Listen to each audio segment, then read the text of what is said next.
Hello. In this screencast, we're going to be looking at using the TechSmith Snagit Chrome extension and Google Slides to make a screencast presentation in our web browser.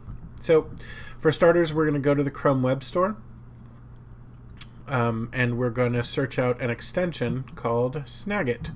So you can see I have it here, TechSmith Snagit. It's a free extension, and when we start, we're going to click on that blue button that says Add to Chrome. This will prompt a confirmation, so we're going to click Add Extension. So right now, the extension's downloading and loading into our browser. We'll get this bubble that says how we can use it. Click on the icon or a key command, and that's going to vary from machine to machine. I'm on a Mac, so that's Command-Shift-4. So we don't want to use TechSmith Snagit in the Chrome Web Store because the Chrome Web Store has certain permissions. So when we're ready to make our screencast, we're going to come over to where we have our slides. And you see I have some slides here that I've got from the Google for Education program.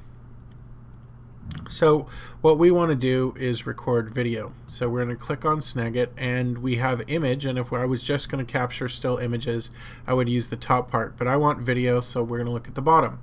Now notice that the microphone is crossed out. If you've never used it before, you're going to have to click on it, and I have used it before, but when you unmute the microphone, you may get a screen that prompts you to allow permission for Snagit to use the microphone. When that comes up, just click allow, and all you're saying is that it can record the voice.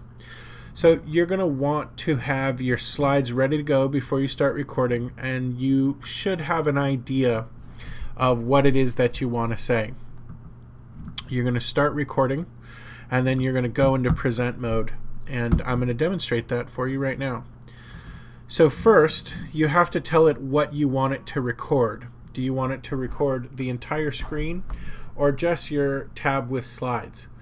If you record the entire screen on a Chromebook that might say internal display, then anything you do on any screen will be displayed, but we're only going to record this, so I'm just gonna go ahead and do that. Once I click share, I'm starting the recording. As soon as you see share, it's you click that, it's recording. If you're on a Chromebook, what you'll see in the lower right is this white box that says Snagit is sharing your screen. You'll see a little X in the upper right of that box, and you want to go ahead and click that. Otherwise, you're going to record that little white box in your slides or on your screen, depending on how you've selected it. And then when you're done on a Chromebook, you can click the clock where you might go to sign out, and you'll see a bar in the settings that says stop sharing. I'm on a Mac, so you may not see on my screen, but I'll get this little white bar that says sharing your screen and then a blue button that says stop sharing. That shouldn't be recorded, especially if you don't pick entire screen or internal display. It records just what you did. If you do pick entire screen, you may get all of it, and that's just a thing to keep in mind if you can stay focused on what you're recording. So I'm going to go ahead and click share. So I'm now recording with Snagit, so I know what I want to say here. I'm going to click present, and although it's gone full screen, I'm still recording. So Google for Education, when I want to advance, I can either click using the mouse or use the arrow keys, and you see as I talk and advance through my slides, it's very simple. If you want to draw attention to something, say you want to make sure people notice this is 21st century, then when you click, it will go to the next slide. When you're done, you can either click exit down here or just use the escape button. And when you click stop sharing, wherever that is on your screen or on a Chromebook in the settings area, what'll happen is a new tab will pop open. And right now it's syncing the capture. And when it says complete, you can name your video, my video slides recording. Now, where did it put that?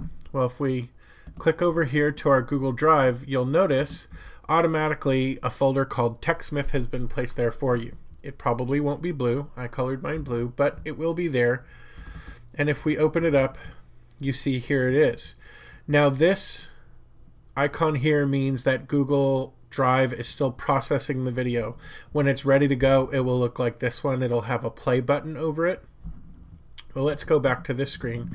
So if you want to test and see what it looks like, you can press play. Share. Although you can advance through. You don't have to watch it all and just sort of spot check your video, but you should watch it through at least once before you publish it. To advance, I can either click using the mouse or use the arrow keys. So as you've seen, it's already saving in your Google Drive. See, it's still processing here. But if we come back and we click on these three dots, we have a couple of options. Now, if our recording were under 20 seconds, we could use the animated GIF. And as you see, video must be less than 20 seconds. We could just get the Google Drive link up here, or we could send to YouTube. When we send to YouTube, we get this really simple YouTube interface, and it will go to the YouTube channel that is associated with the account that you're already signed into. So you might want to go to YouTube and make sure your channel is set up first. Tags will be identifying marks, so like these are like categories that you put into it. You should have a description, and you have 3 privacy settings. Private means exactly what it sounds like. You're going to have to specifically share it with people the way you would share a Google Doc or Google Slides with people.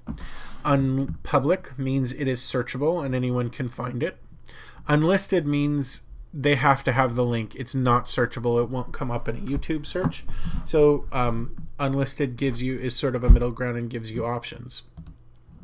When you're done, you would click share, and you would be ready to go. I'm not going to do that, however. Once you're done, before you finish, you want to make sure that you can change the name all you want. Just type enter, and we may have to refresh in Google Drive. You see it's automated. If we want to look at it in Google Drive, we just double click, and you'll notice this looks like YouTube, because I'm going to go ahead and click share. YouTube or Google owns both of them. And if it's in your YouTube channel, then you can open up a new tab and go to YouTube, and you can look at it in your dashboard or your video manager by getting to the Creator Studio. So it's really pretty straightforward. Once you have your slides set up, go grab Snagit, record your screen, talk through your slides, and you have a nifty video presentation that was pretty easy to make. Hopefully you found this useful, and if you have any questions, you can add them to the comments, or you can reach me on Twitter at EdTechSpec. Thank you.